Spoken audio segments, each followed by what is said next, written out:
2024 may have been a mixed year for the amusement industry, but I'd like to think I made up for some of that by traveling loads. It was a monumental time in my personal life as I got to bring both of my YouTube channels to exciting places all over the world. Over on Travel Dash, I was able to break the monetization barrier, clearing 1,000 subscribers at the beginning of 2024, and now less than a year later, it's more than 2 times bigger. I visited 8 national parks across the country, 6 of which were new to me, and hit up 25 US states, 4 of which were new, meaning I'm now just 5 away from having been to all 50 states. Here on Coaster Dash, we gained nearly 23,000 subscribers, which is absolutely absurd considering last year that number wasn't even a third as much. I rode coasters in 18 different states, 13 countries, and altogether rode 222 new roller coasters, which is my new record in a single year and also the focus of today's video. So let's count down my top 15 favorite coasters I rode for the first time in 2024. Depending on how you read that title, you may have thought this was a ranking of the best new coasters to open last year, but that's a thing of the past. Go check out that separate list if you haven't already. I'll leave a link in the description. Before we dig in, thank you all so very much for your continued support. The lifestyle I've been living wouldn't be possible without it. Now, I got to try some damn good stuff in 2024 and couldn't just narrow it down to the top 15, so how about some honorable mentions? First, Comet at Six Flags Great Escape in New York, USA. This old school wooden roller coaster was a lot more intense than I expected, packing in airtime and delivering my second favorite ride experience in the Empire State. Cornball Express at Indiana Beach in the USA may be short, but it packs in some exciting airtime-filled drops and unbanked turns which pile on the lateral G-force. A great blend which accumulates in my favorite coaster in the park. Excalibur at Funtown Splashtown USA is a real hidden gem up in Maine. While the ride's got some decent airtime, it's more so about the laterals really, so much so that this is one of my favorite wooden roller coasters ever for that type of G-force. Harry Potter and the Escape from Gringotts at Universal Studios Florida in the USA isn't your conventional roller coaster, as it's actually more of a dark ride experience. Having said that, I absolutely love the technology at hand. There were so many interesting tricks and special effects. Icon at Blackpool Pleasure Beach in the UK is a tricky one to rank since a normal ride in NEC is good but not great. I wasn't overly impressed until I tried the spinning back car Enzo, which propels Icon to a top tier European coaster. That said, since I tried to strike a balance between the two experiences while ranking, Icon still couldn't quite crack the top 15 for me. Kentucky Rumbler at Beach Bend in Kentucky, USA is hardly ever talked about, but it's a damn good wooden roller coaster from GCI. The airtime is all solid, pacing is great, and it's looked after nicely by the park. Lost Coaster of Superstition Mountain at Indiana Beach is one of the weirdest rides I've ever experienced, and as much as I have bias for attractions like it, that doesn't mean I can just throw it into the top 15. Honestly, it wasn't as crazy or intense as expected, but I do appreciate it for how wonky it feels. Perhaps Stealth at Thorpe Park in England could have made my list if I didn't have a superior version at one of my home parks in Accelerator. The launch is absolutely ridiculous and the top hat is great, but sadly that's all there is to this one. Swarm, also at Thorpe Park, is one of the best wing coasters I've ridden, with a nice blend of versions and low to the ground moments, but it nonetheless feels too short and incomplete to make the cut. Lastly, Wild Train at Phantasiana in Austria is one that I was hoping would make the list since it did just close down permanently, and I do consider it a flex that I got to ride it. But as much fun as I had with Wild Train, I've got to be honest, I was a bit disappointed by the layout in its entirety. The little coaster tosses you around like crazy in the second half, but the first half doesn't offer much aside from janky, uncomfortable transitions. Still, it's a coaster I'll miss dearly, and I hope its replacement Helios turns out to be even better. Now for the top 15, and let's talk about Revenge of the Mummy at Universal Studios Florida in Florida, USA. This is a coaster that surprised me immensely, especially since I've been riding Hollywood's iteration for years. What I didn't expect was for this layout to be so different and for the ride experience to deliver beyond it in every conceivable way. It's incredibly dynamic with 3 separate launches, forwards and backwards travel, immersive special effects, and a unique fake-out ending which left me stunned. Number 14, Rorosaurus at Storyland in New Hampshire, USA. Probably the sleeper hit from my new credits this year was this tiny 40-foot Gravity Group wooden coaster that appears to be nothing more than a gentle family ride. But don't judge this book by its cover, as Rorosaurus tries to fling you out of the train on numerous occasions. My favorite instance is the quadruple Bunny Hill finale, which I kid you not is reminiscent to the ending of Steel Vengeance. It's that good. Number 13, Pipeline the Surf Coaster at SeaWorld Orlando in Florida, USA. Like many of you, I wasn't sold on the idea of a reimagined stand-up coaster from B&M, but Pipeline took my expectations and threw them out the window with how good it was. I was blown away by how unique the airtime felt, having the seat bounce up and down to corresponding G-forces. What also impressed me was just how many airtime moments there were. When going in, I thought it would be just 2 or 3 moments at the most. Absolutely one of my new favorite roller coasters in the state. Number 12, Alpina Blitz at Nigloland in France. Here's another one you might not want to judge by its small stature. Mach's first attempt at a Megalite coaster, which was popularized by Intamin, turned out to be even better than the original. It's filled to the brim with superb airtime moments, and despite its size, it's fairly intense too. Without question, the best coaster at this park and one of the best in the country. Number 11, Cuchulainn at Emerald Park in Ireland. You don't hear much about this ginormous Gravity Group wood coaster, but when you do, it's usually pretty mixed. Some love it for its length and quantity of airtime hills, while others find it rough and say it fizzles out towards the end. While I can understand both sides, I found that I overwhelmingly fall in line with the former group. Cuchulainn is a shockingly intense ride and one of my new favorite wooden roller coasters in Europe. Number 10, Nemesis Reborn at Alton Towers in the UK. While I never tried the original Nemesis, I can speak to the reimagined version, firing on all cylinders. This may be short, but for what Alton Towers had to work with, packing in compact maneuvers beneath the tree line was nearly perfect. Tack on some world-class theming and you've got yourself one of, if not my favorite B&M invert I've ever ridden. Number 9, Fianna Force at Emerald Park in Ireland. Speaking of inverts, how about my favorite overall, which I'm guessing many of you weren't expecting when it opened? I'm obsessed with how Vekoma managed to create this well-rounded blend of positive G-force and airtime, of which it has more than any other invert by well over 3 times. It's also remarkably smooth, nicely themed and decorated. What's not to love? Number 8, Junker at Power Park in Finland. As a longtime fan of Adventureland's Monster, I was thrilled to experience its long-lost cousin over in Europe, and to say it was as good as I hoped would be an understatement. This is one of the smoothest coasters I've been on, with a world-class launch and collection of inversions. I was also impressed by the few pops of airtime, which rounds out the country's second best roller coaster. Number 7, Mahuka at Walibi-Rhône Alps in France. Of the big 4 coasters that opened in Europe last year, Mahuka has easily gotten the least amount of hype, and I'm not sure why. One could probably argue that this is the world's best single rail coaster now. As much as I love the out-of-control feel offered by RMC's layouts, Mahuka is no doubt the most complete with a great mix of forces. Amazing airtime, solid inversions, and a great pace from start to finish make this an underrated ride on the continent. Number 6, Goliath at La Ronde in Quebec, Canada. As much as I disliked the park this is in, my god does La Ronde have an incredible standout attraction. Goliath is virtually a perfect B&M hypercoaster without even being a true hyper. Though it's just 175 feet tall, size doesn't matter with this one as you have a nearly endless sequence of camelbacks that all kick ass. I was endlessly impressed by this coaster and wish I could have done it more than 2 times, but unfortunately La Ronde's operations were too horrid to let that happen. Number 5, Hypercoaster at Land of Legends in Turkey. Easily one of the most obscure major coasters I've ridden, this alone was worth the flight to the country. I'm a firm believer now that Mach produces some of the best hyper layouts around, and this isn't even the best of the model to make my list. Let's just say, when the world's tallest loop is an afterthought by the time you hit the brake run, you know you've conquered one amazing ride. Ultra smooth, loaded with airtime, couldn't be much more fun than this. Number 4, Guardians of the Galaxy Cosmic Rewind at Epcot in Florida, USA. Disney coasters aren't usually the kind to impress me, but my god is Cosmic Rewind peak. They managed to work with Vekoma on a first-of-its-kind spinning coaster concept, which works perfect with this experience because of how it's able to point you at different theming elements. That backwards launch, which syncs up to the start of one of 6 banger songs, can't be beat. It is just pure bliss. Number 3, Redfire at Korsan Adassi in Turkey. While I've yet to experience Italy's beloved ice speed, I was able to check out a nearly identical attraction with lap bars as opposed to over-the-shoulder restraints. And, well, it was over-the-top amazing, especially in the first half. The drop through until the first inversion is one of my favorite stretches of ride I've ever experienced, and Redfire's got a solid launch too. The end dies out substantially, but it's excusable when the rest is just that outstanding. Definitely my favorite coaster in the country. Number 2, Voltron at Europa Park in Germany.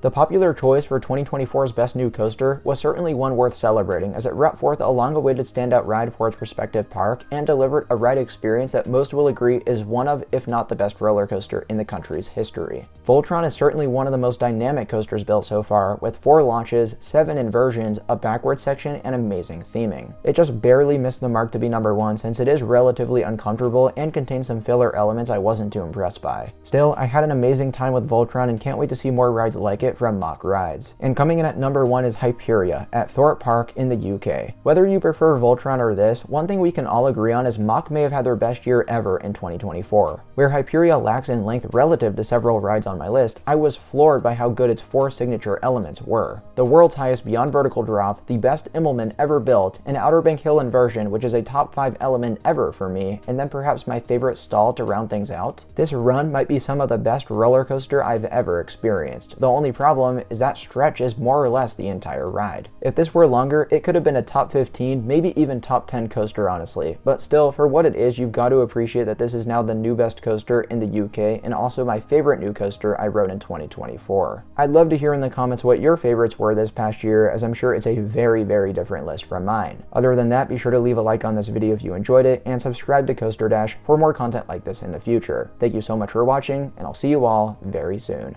Bye guys.